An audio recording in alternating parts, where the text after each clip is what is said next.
জাল ফেলা জানতাম না, মামার কাছে শিখে নিয়েছিলাম। প্রথম যখন নদীতে ফেলি, আমার প্রথম ফেলাতেই বোয়াল মাছ উঠছিল একটা বড়। পরে ওটা কি করলেন? ওটা মামাকে দিয়ে দিয়েছিলাম। আমার কাছ থেকে ঈদের মধ্যে জাল নিয়ে গেছে। প্রথম খাওয়াতে উনি এত চিংড়ি পাইছে, চিংড়িগুলো বিক্রি করে জালের চেয়ে ডাবল লাভ হয়ে গেছে। আমাকে পরে ছবিগুলো পাঠিয়ে দিছে, আর সামনে নাকি আমার জন্য কিছু চিংড়ি পাঠাবে। এরকম অনেক আছে। অনেকে বলে যে ভাই আপনি একবার আসেন আমার বাসায় ঘুরে যান, আবার আমার বাসায় অনেকে আসে। যখন পড়াশোনা করতাম তখন একটা কোর্স করছিলাম, আর কোর্স করার পরে আমি অ্যাফিলিয়েট মার্কেটিং দিকে যাই। ওখানে কিছু সেল হচ্ছিল, তারপর ভাবি যে দেশের কিছু করা যায় কিনা। এই জালগুলো আমার এলাকাতেই তৈরি হয়। তখন আমি এই জালটা নিয়ে কাজ করার সিদ্ধান্ত নেই। তখন আমি এটা একটা ভিডিও করে ইউটিউবে ছাড়ি, আর সেখান থেকে রেসপন্স পাওয়া যায়। আমাদের এখানে সবগুলো পাওয়া যায় হাতে বোনা।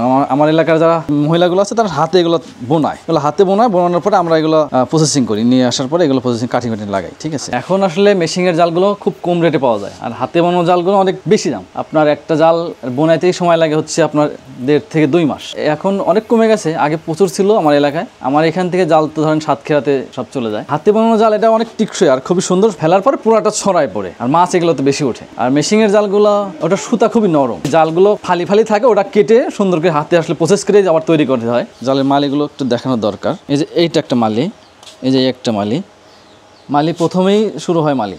ঠিক আছে, এই যে এই জিনিসটা হচ্ছে মালি। এইগুলো যদি না দেওয়া যায় তাহলে জালটা পুরোটা ছড়াবে না। প্রথমে শুরু করা হয়েছে এখানে 31টা দিয়ে, লাস্ট পর্যন্ত 30টা, নিচ পর্যন্ত 30টা চলে গেছে। এই মেশিনের জাল এগুলো থাকে না। এটা 25 মালির জাল। এটা হচ্ছে ধরেন যে 50 গ্রাম ওজন থেকে শুরু করে 5 কেজি 10 কেজি সকল ধরনের মাছ আসবে এটাতে। ছোট মাছ বের হয়ে যায়, বড় মাছগুলো থাকবে এটাতে। এটাও লাইলন মাস্টার সুতা 4 সুতার জাল। এটাও হাতে বানানো। এই যে মালি দেখতে পাচ্ছেন, এই দেখেন মালি, এই যে মালি।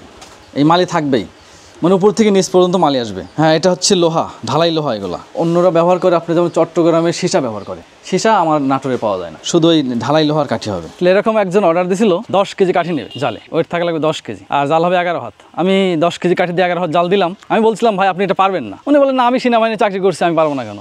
আমার তো বডি অনেক বড়। উনি নেওয়ার পরে জাল ফেলতে গিয়ে আর পারে নাই, ফেলতে পারে। তখন আমাকে আবার ফোন দিয়ে বলছে ভাই আমি জাল পাঠাই দিচ্ছি, আমি আপনাকে আরো 2000 টাকা দিচ্ছি, আপনি জালটা আমার কাঠি কমাই দেন। এটা আসলে 5 থেকে সর্বোচ্চ 6 কেজি এরকম হলে ভালো হয়। মানে অনেকে আছে আপনার 4 কেজি ব্যবহার করে, যারা ফেলতে পারে না।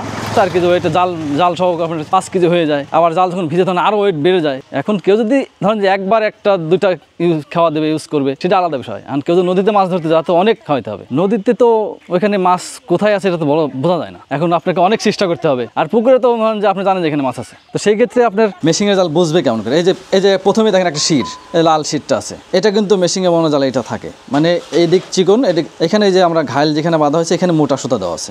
যেগুলো মেশিনের জাল সবগুলোতে এরম করে, কারণ হাতে বানানো জাল কিন্তু এরম করে কেউ তৈরি করতে যায় না, এটা ঝামেলা, পুরোটাই এক চলে আসে। কিন্তু মেশিনের জাল মেশিনে তৈরি, তো এই জন্য এগুলো এখানে একটা মোটা সুতা দেওয়া আছে। আসলে প্রবাসীরা আমাকে নক দিয়ে জাল নেয়, ওনারা চায় হলো কট সুতার জাল, টিকসই যেন হয়। ওরা তাদের দেশের বাড়িতে আগে নেয়। আমাকে বলছে যে সরাসরি আপনার প্রবাসে পাঠানোর কথা, কিন্তু পাঠাতে গেলে আপনার একটা জালের খরচই পরে আপনার 10,000 টাকা। ওনারা আসলে নেয় হচ্ছে নিজের বাসায় নেয়, তারপর বাসা থেকে কেউ যদি যায় তখন ওটা নিয়ে চলে যায়। এটা আপনার সৌদি আরবে যারা সাগরে মাছ ধরে, মালয়েশিয়া আছে, সৌদি আরব থেকে বেশি ফোন আসে। এগুলো দেশের জাল, তো যেহেতু বাংলাদেশি মানুষ মাছ ধরে আসলে ওদের অভ্যাস আছে এই জালে, আর এই জালগুলো টিকসই মানে ছড়ায় সুন্দর করে। এখন হয়তো মাছ ধরা জাল পায়, হয়তো চায়না জাল পায়, কিন্তু চায়না জাল তো টিকসই না, এই হাতে বানানো জালগুলি নাই। এখানে এই যে ঘোপটা আছে না, ঘোপটা হচ্ছে টাইট করলে মাছ কম উঠবে, একটু ঢিল করলে মাছ উঠবে, আবার বেশি ঢিল উঠলে কাঁটা উঠবে। প্রথমে এক সময় কাঠি নেওয়া হয়েছে, কাঠি নেওয়ার পরে গিয়ে পাশ বোনানো হয়েছে, পাশ দেওয়া হয়েছে, এরকম ভাবে কাজ করতে হয়। বোনাইতে গেলে তাও মোটামুটি 1 থেকে 2 মাসে এই পাশ বোনাইতে গেলে, আর টোটাল ওই 2 মাসের মধ্যে আর কি কমপ্লিট হয়ে যায়। এটাতে নদীতে বেশি মাছ ধরে, খুব তাড়াতাড়ি ডুবে। যেন মাছটা এটা যেমন 4 কর্ড, এটা কিন্তু মোটা, ডুবতে অনেক দেরি হবে। দেখেন মোটের মধ্যে আটে না কিন্তু। আর 0 কর্ড দেখেন, এই যে মোটের মধ্যে আটতেছে, এটা আপনি যখন ধরবেন পুরো হাতের মধ্যে আটবে। জালটা তো আসলে গোছাইতে হয়। এই জাল নিয়ে সমুদ্রে মাছ ধরে, যেমন এই যে লাইলন 6 সুতার জাল আছে। যারা অনেক গভীর পানিতে মাছ ধরে, বড় মাছ ধরার জন্য, তারা এইগুলো নেয়। মানে ছোটো মাছগুলো থাকে না, বড় মাছ, বোয়াল মাছ ধরার জন্য এই জালটা ব্যবহার করা হয়। এই যে ঘোপটা দেখেন বিশাল বড়, এই ঘোপের মধ্যে দেখেন যে কোনো মাছ এই ঘোপের মধ্যে থাকবে, বড় বড় যে কোনো মাছ এর মধ্যে ঢুকে। 9 হাত আর 10 হাত হয়। আমরা 10 হাতটাই ব্যবহার করি। 9 হাতটা যেহেতু বড় মাছ ধরা জাল, আমরা সবসময় এটা 10 হাতটা ব্যবহার করি।